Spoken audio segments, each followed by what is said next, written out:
Let me give you le massage. You can give me le massage. Can we make sure it's a full body massage?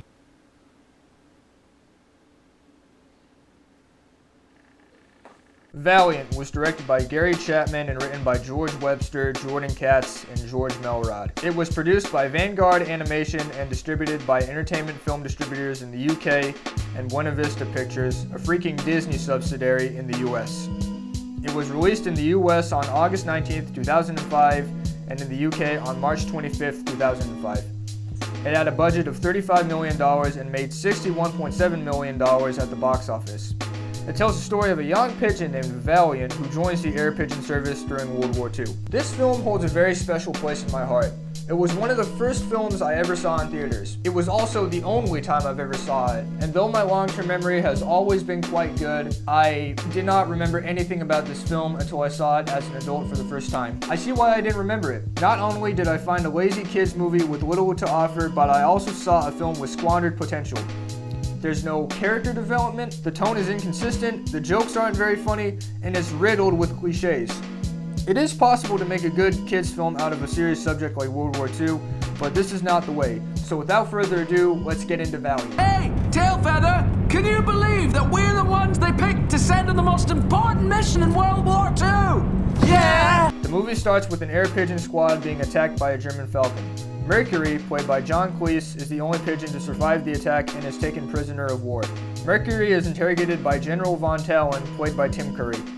We then meet Valiant, a young pigeon who wants to join the air pigeon service. Valiant, played by Ewan McGregor, is very optimistic and looks up to Commander Gutsy, played by Hugh Laurie.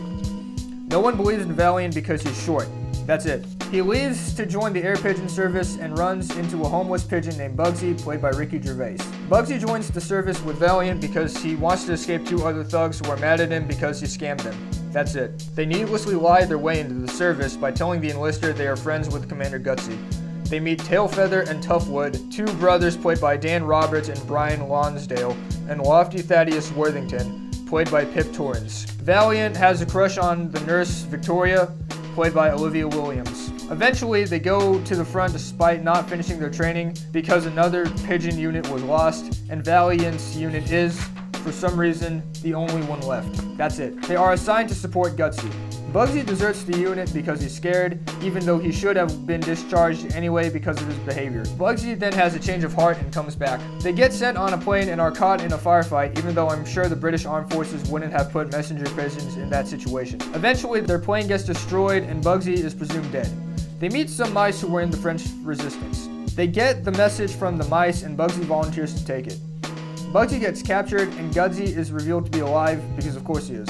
Valiant goes to receive Bugsy and the message because he is short. Valiant retrieves the message and rescues Bugsy and Mercury. Von Talon chases Valiant to England despite there being no way of knowing he is the one carrying the message. He flies back to his town and leads Von Talon to the abandoned mill where he lives. He traps Von Talon and brings the message to his commanders, which turns out to be the plans for D-Day. The film ends with a dance party, because of course it does, and he and Victoria kiss despite very little romantic chemistry between them. The end title pays tribute to the animals that served during World War II, especially the pigeons. Hey, Tailfeather! Can you believe that we're the ones they picked to send on the most important mission in World War II? Yeah! I believe the film's main problem is with the characters. Talk about uninteresting characters. Valiant is the definition of a Mary Sue.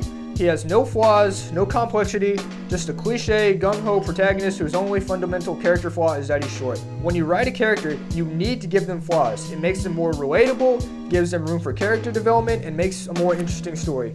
All these characters are one-dimensional and don't develop. The only real character development is in Bugsy. Even then, he's still an unlikable character. Lying his way into the army to escape the consequences of his actions is a very unnecessary plot point. It also sends a bad message to children who might watch this movie because they don't really get punished for lying their way into the military. There is also a side plot with Valiant having a relationship with the army nurse Victoria.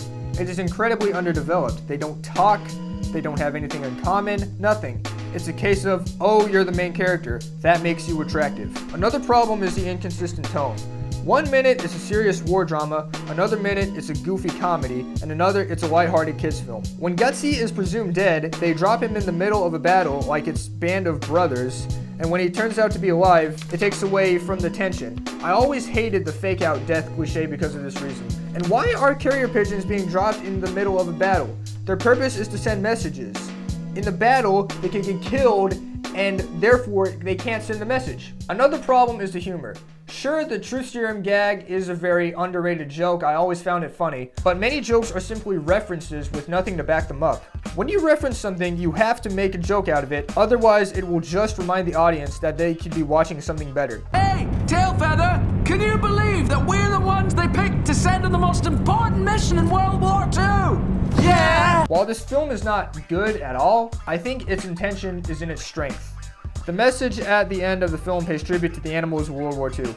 There are many stories of animals helping soldiers on the front lines, and I feel the story goes unnoticed too often.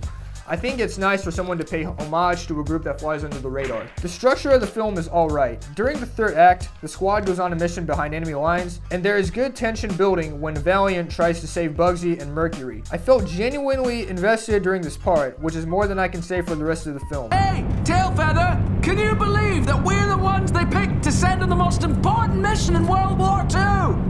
Yeah! In conclusion, Valiant is not a good film at all. It's not funny, it doesn't know what it wants to be, and it's unoriginal. I don't think it serves a purpose other than background noise for your kids. If you're in a good mood for something harmless to pass the time, you can do much better. Until next time, my name is DomoReviews. Thanks for watching.